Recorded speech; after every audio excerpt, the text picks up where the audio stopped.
Hello प्यारे बच्चों, कैसी हैं आप सभी। उम्मीद कर रहा हूं आप सभी लोग जहां भी होंगे अच्छे होंगे, स्वस्थ होंगे। दोस्तों, आज की यह प्यारी सी वीडियो आप सभी के लिए बहुत ज़्यादा इम्पोर्टेंट है। बच्चों, आज की वीडियो में जो चीज़ आपको सिखाऊंगा यह आपको पूरे यूट्यूब पर आपको कोई नहीं सिखाया होगा, गारंटी है।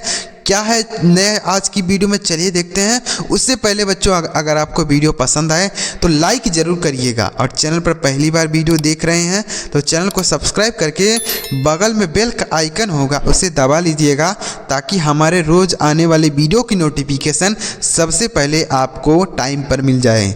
चलिए देखते हैं बच्चों। तो सबसे पहले बच्चों यहाँ पर देखिएगा, इंग्लिश सीखने का ऐसा तरीका आपको कहीं नहीं मिलेगा, गारंटी है। देखिएगा बच्चों, यहाँ पर यह क्या लिखा गया, देखिए BAGCATFANBADCAP। आप कहेंगे सर इसमें नया क्या चीज़ है, कुछ तो नया नहीं दिख रहा। चलिए आपको बताते हैं, तब आपको मजा आएगा। वीडियो छोड़ के अभी ना जाइएगा, अभी देखिए तो सही क्या बताने जा रहा हूँ। देखिएगा, देखिए बच्चों, आप कहेंगे यहाँ पर सर BAG, तो बीच में ए लिखा गया बच्चों, CAT बीच में ए लिखा गया है, FAN बीच में ए है, BAD बीच में ए है, CAP बीच में ए है। तो अगर बच्चों दो कॉन्सोनेंट समझते हैं बच्चों, नहीं समझते, चलिए तो देखिए AEIOU, इनको छोड़कर बच्चों, यानी ये जो 5 अक्षर हैं इनको छोड़कर जितने भी अंग्रेजी में अक्षर बचते हैं, जैसे B है, C है, D है, F है, G है, H है, J है, यह सब बच्चों कॉन्सोनेंट हैं। यह कॉन्सोनेंट हैं और यह क्या है, वावेल हैं। ठीक है बच्चों, यह वावेल होते हैं और यह जो होते हैं यह कॉन्सोनेंट होते हैं। ठीक है बच्चों, तो इन्हीं को हम कॉन्सोनेंट बोलते हैं, और बाकी यह 5 जो अक्षर हैं यह वावेल हैं।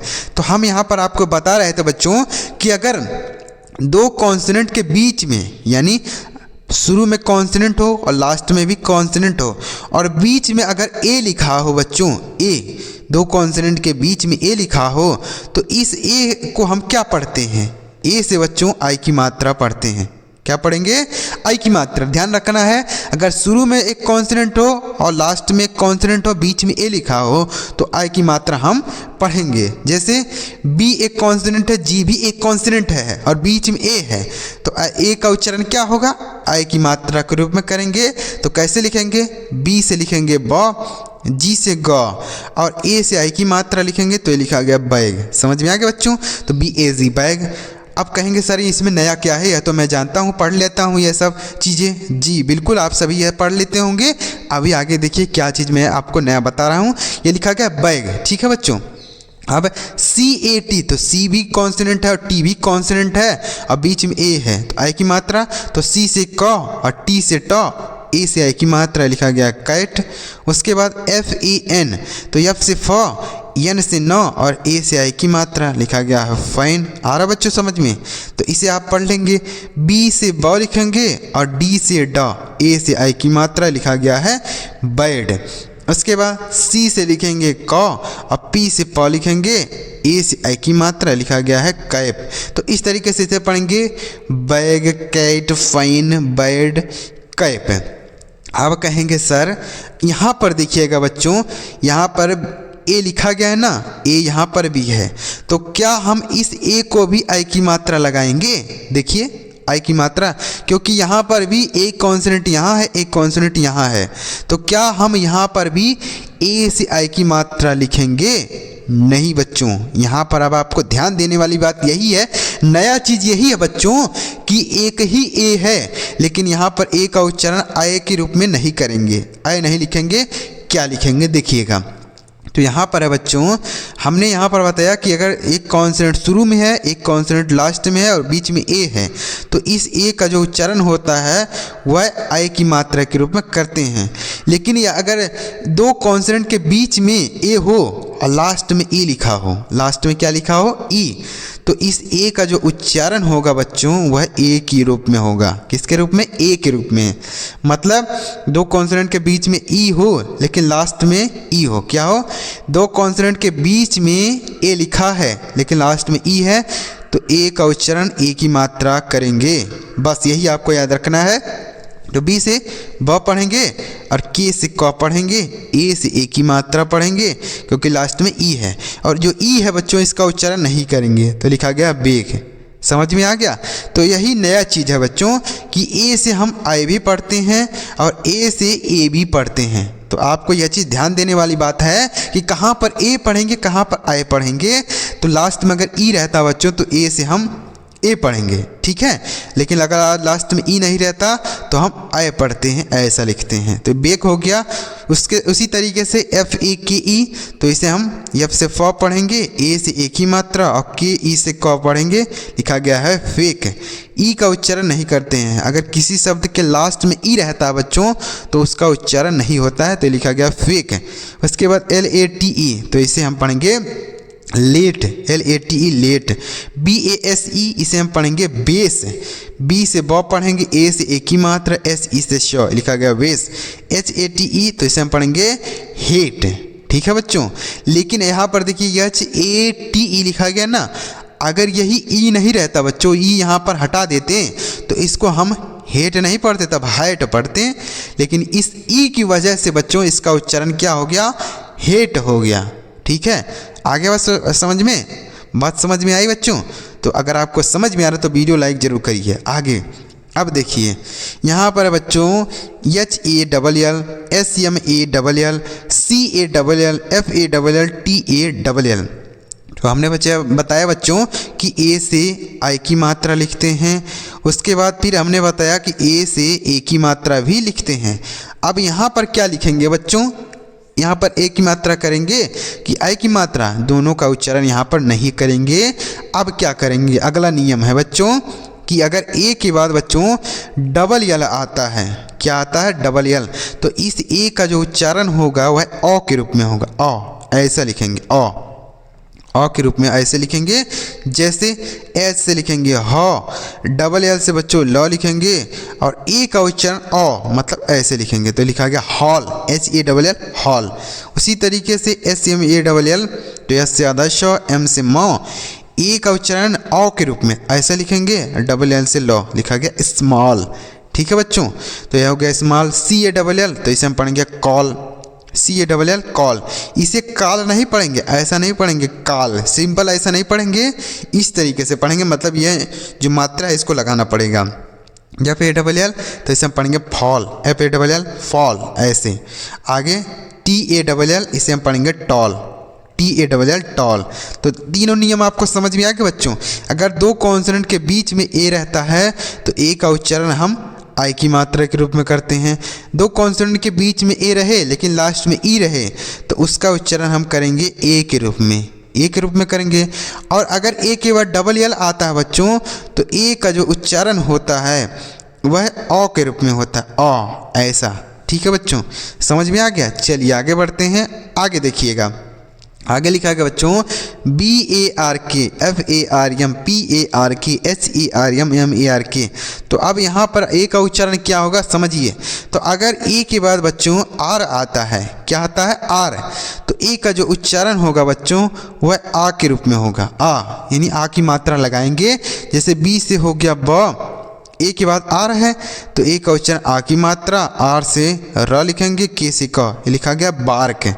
तो ए के बाद अगर आर आता है तो ए का उच्चारण आ के रूप में करना है, ठीक है बच्चों। एफ ए आर एम, तो इसे हम पढ़ेंगे farm, F A R M farm. ना तो इसे फेरम पढ़ेंगे, ना तो फैरम पढ़ेंगे, ना तो फॉर्म पढ़ेंगे, इसके ऐसे आपको क्या पढ़ना है, फार्म पढ़ना है, ठीक है। हमने बताया ना कि ए से ए की मात्रा भी होता है, आई की मात्रा भी होता है, अ भी होता है, ऐसा लिखते हैं ना, ऐसा लगाते हैं। ये आपको तीनों नहीं करना है, यहाँ पर केवल आपको आ की मात्रा लगाना है। आगे पी ए आर के, तो इसे हम पढ़ेंगे park, P A R K park. उसके बाद एच ए आर एम, इसे हार्म पढ़ेंगे, H A R M harm. उसके बाद एम ए आर के, ये लिखा गया mark, M A R K mark. तो यम से म, ए से आ की मात्रा करेंगे, क्यों करेंगे, क्योंकि ए के बाद आर है। वहीं अगर ए के बाद डबल एल रहता तो ए का उच्चारण क्या करते हम, ए का उच्चारण अ के रूप में करते, ऐसा, ठीक है। आगे लिखा गया DARE MARECARESHARE तो आप कहेंगे सर यहाँ पर भी तो ए के बाद आर है, तो हम ए का उच्चारण क्या करेंगे, आ की मात्रा करेंगे। ए का उच्चारण क्या करेंगे, आ की मात्रा नहीं बच्चों, ए के बाद यहाँ आर है लेकिन लास्ट में ई है तो इसका उच्चारण ही बदल जाएगा। क्या होगा समझिए, तो ए के बाद बच्चों अगर आर ई रहता है, क्या रहता है, आर ई, केवल अगर आर रहता है तो उसका उच्चारण आ की मात्रा होता है, लेकिन अगर ए के बाद आर ई रहता है तो इस ए का उच्चारण होगा बच्चों ए के रूप में। किसके रूप में, ए या ए, इसके रूप में करेंगे। यह तो अलग ही है नियम जी, बिल्कुल ऐसा ही आपको करना होगा। जैसे डी से लिखेंगे ड, ए के बाद आर ई है तो ए का उच्चारण ए की मात्रा लिखेंगे और यह लिखेंगे आर ई से र, लिखा गया है डियर। तो मतलब ए से आपको ए की मात्रा लगाना है, यह लिखना है, उसके बाद आर ई से र, लिखा गया डियर। आगे बच्चों समझ में, तो ए के बाद आर ई रहे तो क्या होगा, ए के रूप में होगा MARE, तो यह हो गया मेयर। क्या हो गया, मेयर। इसे ना तो मेयर पढ़ेंगे, ना तो मारे पढ़ेंगे, ना तो मैर पढ़ेंगे, ना तो मार पढ़ेंगे, कुछ नहीं पढ़ेंगे। क्या पढ़ना है आपको, मेयर। इसका उच्चारण ही अलग है। देखिए एक ही ए है लेकिन इसका उच्चारण कितना ज़्यादा है, कहीं आ लिख रहे हैं तो कहीं ए लिख रहे हैं, तो कहीं ए लिख रहे हैं, कहीं ओ लिख रहे हैं, तो कहीं ए लिख रहे हैं। क्या नियम है सर, तो आप जितने ज़्यादा पढ़ने की प्रैक्टिस करेंगे बच्चों उतना ज़्यादा आपको समझ में आएगा और आप अंग्रेजी शब्द को सही तरीके से पढ़ेंगे। लिखा गया है मेयर। उसके बाद CARE, तो इसे हम पढ़ेंगे केयर, CARE केयर।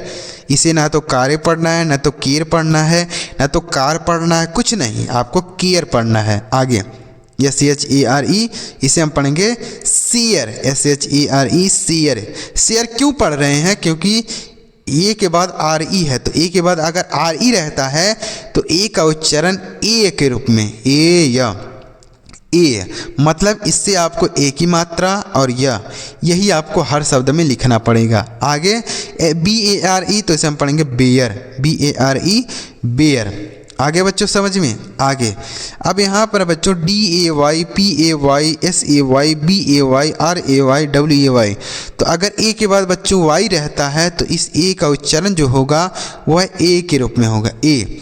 जैसे डी से लिखेंगे ड, ए के बाद वाई है तो ए की मात्रा है, ये हो गया डी। ठीक है बच्चों, तो ए के बाद वाई रहेगा तो ए की मात्रा आपको सिंपल याद रखना है। PAY, तो यह हो गया पे, PAY पे। SAY, यह हो गया से। BAY, यह हो गया बे। RAY, यह हो गया रे। उसके बाद क्या है, WAY, इसे पढ़ेंगे वे। ठीक है बच्चों, तो ए के बाद वाई रहता है तो ए का उच्चारण ए की मात्रा के रूप में करेंगे और वाई का उच्चारण आपको नहीं करना है, वाई का उच्चारण नहीं करेंगे। तो इस तरीके से याद रखेंगे। तो समझ में आ गया बच्चों, सारे नियम आपको समझ में आए। एक बार आपको रिवाइज करा देता हूँ। ए से हमने बताया, ए से अगर दो कॉन्सोनेंट के बीच में ए रहे तो आई की मात्रा लगाते हैं, और अगर दो कॉन्सोनेंट के बीच में ए रहे लेकिन लास्ट में ई रहे बच्चों तो उससे ए की मात्रा लगाते हैं। ए के बाद अगर डबल एल आता है तो उससे ओ लिखते हैं, ओ ऐसे लिखते हैं। अगर ए के बाद आर आता है तो आ की मात्रा लगाते हैं। अगर ए के बाद आर ई आता है तो उससे हम ए लिखते हैं, क्या लिखते हैं, ए। और ए के बाद अगर वाई आता है तो ए की मात्रा लिखते हैं। इतने नियम आपको मैंने बताया। तो वीडियो में मज़ा आया बच्चों कि नहीं आया, लाइक ज़रूर करिएगा और एक बार कमेंट करके बताइएगा सर मुझे यह चीज़ बहुत अच्छी तरीके से समझ में आ गया, तो कमेंट ज़रूर करिएगा। एक बार में अगर आपको नहीं समझ में आया तो वीडियो को दोबारा तिबारा आप चाहे जितनी बार देख सकते हैं और आप इसे समझ सकते हैं। वीडियो अच्छा लगा लाइक ज़रूर करिएगा, चैनल को भी सब्सक्राइब करके बेल का आइकन दबाइएगा। चलिए मिलते हैं प्यारे बच्चों अगली वीडियो में किसी नई टॉपिक के साथ। वीडियो देखने के लिए आपका बहुत बहुत धन्यवाद।